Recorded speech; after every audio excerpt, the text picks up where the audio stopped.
Hai, selamat pagi, selamat siang, dan selamat sore. Saya di sini akan mempresentasikan cloud sharing, dan saya tidak sendiri loh. Saya di sini akan menyambut member-member dari kelompok 4 dan mereka akan muncul sendiri. Perkenalkan, nama saya Fahri Ginanjar dengan NIM 23110142. Perkenalkan, nama saya Muhammad Ilham dengan NIM 23110143. Halo, kenalin nama aku Muhammad Zafi, NIM aku 23110181. Perkenalkan, nama saya Randa Adi Putra dengan NIM 23110220. Halo, perkenalkan nama saya Rogia Trendani dengan NIM 23110198. Hai, kembali dengan saya akan memaparkan poin pertama, yaitu pengenalan kompetensi atau bisa disebut dengan kompetensi awan atau kompetensi kemauan. Metode ini adalah menyampaikan berbagai layanan melalui internet. Layanan yang dimaksud adalah aplikasi seperti penyimpanan data, server, database, jaringan, dan perangkat lunak. Metode ini menyimpan file atau aplikasi dari server jarak jauh dan menghasilkan dengan asalkan ada sambungan internet, jadi dimanapun bisa diakses. Nah, cloud computing ini bersifat publik atau privat, kayak perusahaan atau diri sendiri, kayak privat atau personal gitu. Nah, cloud computing terbilang layanan yang relatif baru, tapi sudah digunakan oleh berbagai perusahaan, mulai dari kecil ataupun kompetisi yang besar. Perusahaan atau kementerian pemerintahan sudah menggunakannya, bahkan kita juga mahasiswa sering menggunakannya. Nah, selanjutnya contoh penggunaan cloud computing adalah yaitu yang pertama, penyimpanan file dengan menggunakan layanan cloud storage seperti Google Drive. Mahasiswa sering kali menggunakannya. Yang kedua adalah menggunakan layanan email atau berbasis cloud yang seperti Gmail. Yang ketiga, menjalankan aplikasi bisnis seperti manajemen proyek, manajemen keuangan, atau manajemen SDM melalui platform clouding seperti Salesforce ini. Dan keuntungan clouding yang pertama adalah irit biaya. Kita tidak perlu menggunakan berbagai device atau penyimpanan yang satu device. Kita bisa menggunakan cloud computing ini dengan satu device, tetapi kita bisa menyimpannya di Google Drive ataupun email. Yang kedua, meningkatkan produktivitas. Seperti mahasiswa butuh sekali cloud computing ini karena banyak berkas ataupun file. Bukan mahasiswa juga banyak yang menggunakannya. Dan yang ketiga, kecepatan, efisien, dan performa yang tinggi. Sekarang gampang sekali untuk mengakses Google Drive dan sudah menjadi lumrah juga. Dan yang keempat adalah keamanan data yang lebih baik. Google Drive kita menggunakan akun sendiri dan itu adalah privat. Dan Google Drive juga bisa berbagi dengan satu sama lainnya. Oke, saya lanjut. Layanan clouding atau yang itu software service, dan yang kedua adalah Introduce as Service atau LAS, yang ketiga adalah Platform as Service atau PaaS. Dan contoh penjadian layanan clouding yaitu yang pertama Indonesia Cloud, dan yang kedua adalah Amazon Web Service, dan yang ketiga adalah Microsoft Azure, dan yang keempat adalah IBB Cloud, dan lima Alibaba Cloud. Dan semua layanan ini sudah bisa diakses, bahkan yang paling terkenal yaitu adalah Amazon. Nah, oke, poin pertama kayaknya segitu, dan mungkin ada selanjutnya loh. Oke, di sini saya akan menjelaskan tentang cloud sharing. Apa itu cloud sharing? Cloud sharing merupakan program perangkat lunak yang bisa diakses oleh internet. Aplikasi ini menyimpan dan berbagi data atau sumber lainnya dari jarak jauh. Dengan menggunakan cloud sharing, pengguna dapat atau berbagi secara online. Kemudian mereka bisa diakses dimanapun, kapanpun. Dan syarat untuk menggunakan cloud sharing ialah menggunakan jaringan. Terusnya, kelebihan dan kekurangan cloud sharing.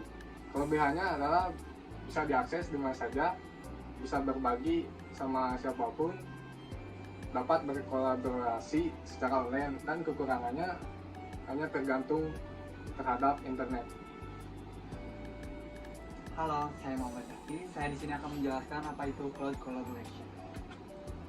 Cloud collaboration adalah sebuah solusi komunikasi untuk perusahaan atau organisasi untuk tidak selalu membeli semua peralatan alat komunikasi. Cloud collaboration ini memudahkan karyawan untuk komunikasi, yaitu di bidang suara, video, presentasi, dan chatting, dan sebagainya. Dan selanjutnya akan dilakukan oleh teman-teman saya. Nah, di sini saya akan menjelaskan perbedaan dari cloud sharing dan cloud collaboration. Keduanya ini sama-sama berbeda, cuman ini bisa dilakukan secara bersamaan. Nah, untuk cloud sharing itu atau bisa disebut dengan cloud berbagi, cloud sharing lebih berfokus pada berbagai file dan dokumen secara umum. Nah, sementara cloud collaboration melibatkan kerjasama aktif antar pengguna dalam pengeditan, komentar, dan pekerjaan tim secara real time. Di dalam platform cloud, jadi cloud collaboration lebih menyeluruh dalam dukungan kerja sama tim dibandingkan dengan sekedar berbagi file. Nah, tadi kan udah dijelasin tentang cloud computing dan cloud sharing. Sekarang kita ke 5 contoh cloud yang bisa digunakan untuk kita sini. Ya. Yang pertama ada Google Drive. Google Drive ini bisa dipakai untuk semua kalangan, semua orang. Bisa saudara mahasiswa seperti kita ini.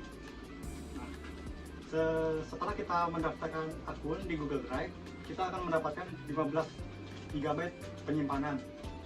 Dan bisa bertambah lagi jika kita membayar untuk premiumnya. Selanjutnya ada OneDrive.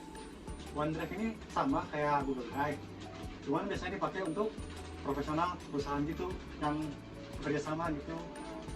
Cocoknya pakai OneDrive daripada Google Drive. Yang ketiga ada Mega.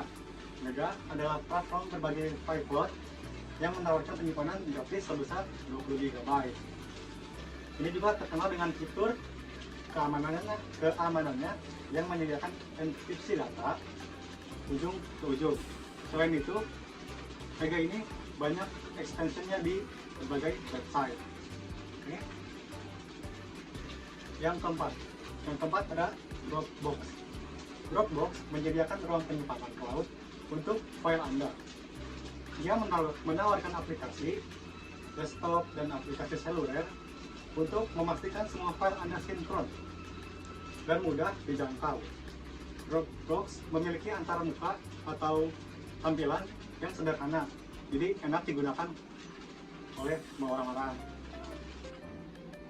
Nah, yang terakhir ada iCloud. iCloud ini khusus untuk pengguna iOS. Ini juga bisa untuk menyimpan pesan, dokumen, musik, foto, video, dan data lainnya dari jarak jauh di Apple Data Center. Nah, itu aja ya 5 yang bisa kalian gunakan untuk kehidupan sehari-hari. Oke, selanjutnya di sini saya akan menjelaskan cara kerja aplikasi cloud sharing. Nah, yang perlu Anda ketahui di sini tuh ada 3. Yang pertama ada pengunggahan file, yang kedua ada sinkronasi, 3 bagikan dengan orang lain. Untuk pengunggahan file, user mengunggah file mereka ke server cloud melalui aplikasi. Nah, untuk yang sinkronasi, file disinkronkan antara perangkat pengguna sehingga perubahan pada salah satu perangkat akan diterapkan ke semua perangkat lainnya. Yang ketiga, bagikan dengan orang lain. Pengguna dapat membagikan file dengan orang lain melalui saluran berbagi atau undangan kolaborasi. Nah, itu materi yang sudah teman-teman saya sampaikan. Bisa disimpulkan bahwa cloud sharing itu bisa menyoroti penting dan bermanfaatnya penggunaan layanan cloud, bisa untuk berbagi atau menyimpan data dari personal ke perusahaan, personal ke personal, atau perusahaan ke perusahaan. Nah, itu materi yang sudah dipaparkan oleh kelompok kami, udah pada ngerti. Dan itu kami dari kelompok 4. Saya Ginanjar, Saya Muhammad Ilham. Saya Rohin dari Putra. Saya Rokyat Ramdhani. Saya Muhammad Zaki, kami undur diri. Assalamualaikum warahmatullahi wabarakatuh. Terima kasih.